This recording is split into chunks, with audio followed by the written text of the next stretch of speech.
எல்லாருக்கும் வணக்கம். நான் பார்த்திங்கன்னா ரொம்ப நாள்களாக வீடியோ போடலிங்க.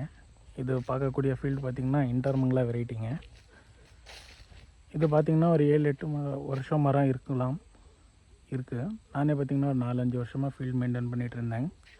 இது ஃபுல் அண்ட் ஃபுல் பார்த்திங்கன்னா கடல் பாசியும் உரம் இயற்கை உரத்தில் தான் கொண்டு வந்துகிட்ருக்கோம். ஒரே ஒரு டைம் பார்த்திங்கன்னா வெறுமை கம்போஸ்ட் அந்த மாதிரி யூஸ் பண்ணிகிட்ருக்கோம். காயோட தரத்தை பாருங்கள், இதோட சைஸ் பாருங்கள், நல்லா எடை வருதுங்க. ஒரு மரத்தில் பார்த்திங்கன்னா அவரேஜ் அவர் 16 கிலோ வரைக்கும் எடுக்கிறாங்க. இப்போ தான் காய் போட்டு இருக்காங்க. 4 மாதம் வருஷத்தில் பார்த்திங்கன்னா ஒரு 5லேருந்து 6 வெட்டுறாங்க. 2 மாதத்துக்கு காய் எடுத்துகிட்டு இருக்காங்க. பாருங்கள் எந்த அளவுக்கு காயெல்லாம் இருக்குதுன்ட்டு. கவுண்டிங் நல்லா கவுண்டிங். ஃபுல் அண்ட் ஃபுல் பார்த்திங்கன்னா கடல் பாசி உரம் பயன்படுத்தி தான் இதெல்லாம் பண்ணிகிட்ருக்காங்க.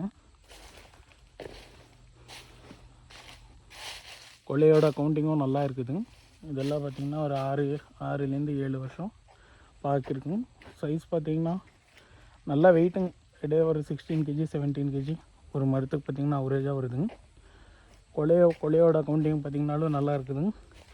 இது வந்து பார்த்திங்கன்னா கேமோஃபர் அப்படின்றது ஒரு பொட்டாஷ் மொபிலைசர் தான் பயன்படுத்திகிட்டு இருக்கோம். பிஞ்சு கூட உதிராமல் இருக்கிறதுக்காங்க. பிஞ்சு கூட கம்மியாக தான் உதிருதுங்க. நார்மலாக கொட்டுறதோட பரவாயில்லைங்க. இங்கே பாருங்கள்,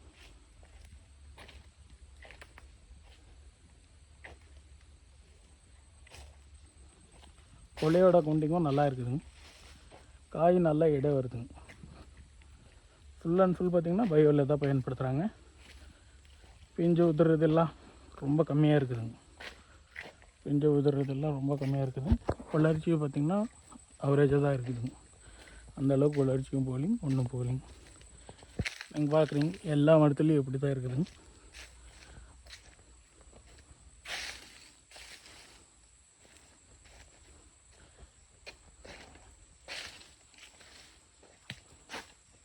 இயற்கை மருந்துகள் எல்லாம் என்னென்ன பயன்படுத்தணும் அப்படின்றது உங்களுக்கு சந்தேகமாக இருந்துச்சுன்னா டிஸ்கிரிப்ஷனில் என்னோடய நம்பர் தரேங்க, கான்டாக்ட் பண்ணுங்கள்.